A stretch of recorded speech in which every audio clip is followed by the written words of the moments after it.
Hi everyone, আমি রিমা। আশা করি সকলেই ভালো আছো, আর আমিও ভীষণ ভালো আছি। আজ ছিল আমার মেয়ের ফার্স্ট বার্থ অ্যানিভার্সারি। তেমন কিছুই না, নিজেদের পরিবারের সকলে মিলে ছোট্ট করে একটু আয়োজন করেছিলাম। সারাদিনই সব কাজ সেরে রান্নাবাড়ি করে সন্ধ্যার সময় একটুখানি সাজিয়ে গুছিয়ে মেয়ের ছোট্ট করে জন্মদিন আয়োজন করেছিলাম। ওই 15-20 জন মতো, মানে একদম নিজেরা নিজেরা।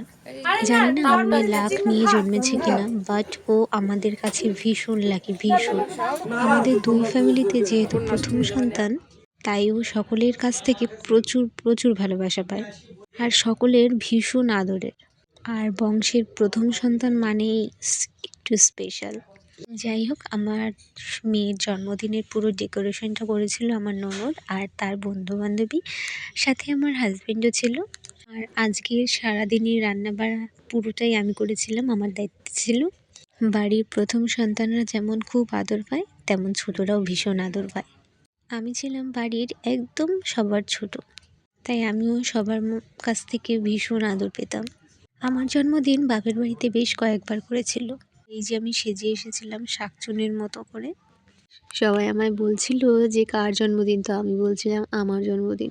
আর ওই যে পেছনে ডেকোরেট করছে আমার ননদিনী, আর এই যে আমার রাজকন্যা। কেমন লাগছে সবাই জানিও। আর এইটা হচ্ছে জাদুর কাঠি। কারোর যদি কোনো উইশ থেকে থাকে তো অবশ্যই বলো, এক ঝটকায় আমার পরি ওই পূরণ করে দেবে।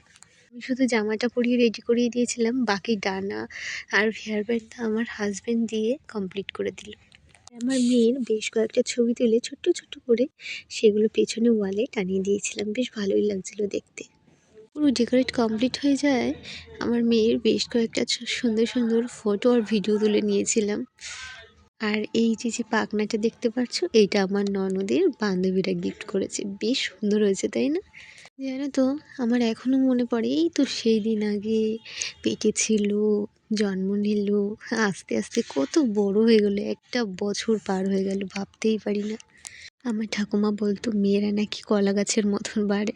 এখন দেখছি সত্যি সত্যিই তাই। চোখের পলক ফেলতে না ফেলতেই একটা বছর পার হয়ে গেল, হাঁটতে শিখে গেল, কদিন পরে দৌড়াবে, তারপরে কিউট কিউট ভয়েসে এসে বলবে, মা আমার জামা থুতু হয়ে গেছে, আমার জুতো থুতু হয়ে গেছে। তারপরে সকলের বাড়ি যাওয়া তাড়া ছিল বলে তাড়াতাড়ি জন্মদিনটা সেরে ফেললাম। একে একে সকলে আশীর্বাদ করতে এসেছিল। প্রথমে বড়রা, মানে আমার শাশুড়ি মা, শ্বশুর, আমার মা, আমার দিদি, জামাইবাবু, সবাই একে একে আশীর্বাদ করেছিল। সোনার সাথে সাথে আমরা যেহেতু দুজন বসেছিলাম, তাই আমাদেরও আশীর্বাদ করছিল সকলে। আর এটা না আমার কাছে বেশ লেগেছিল। আর এই হচ্ছে আমার সাজ। তারপরে চলে আসলো কেক কাটার পালা। আমার মেয়ে খুব একটা বিরক্ত করে না, তবে লোকজন দেখে একটু ঘাবড়ে যাচ্ছিল। ঠাকুরের কাছে আমার একটাই প্রার্থনা, আমার মেয়ে যেমন সুস্থভাবে জন্মগ্রহণ করেছে, তেমন সারা জীবন যেন সুস্থ সবল থাকে, হাসি খুশি থাকে, সব মনের ইচ্ছা যেন পূর্ণ হয়। আর ও এতটা ভালোবাসা পাক যেন কেউ কোনোদিনও কারোর কাছ থেকে এত ভালোবাসা না পেয়েছে। তো সকলেই আশীর্বাদ করবে আমার মেয়েকে যেন অনেক বড় হয়, মানুষের মতো মানুষ হয়, ভালো মন্দ বুঝতে শেখে, সঠিক বেঠিক বোধ হয়।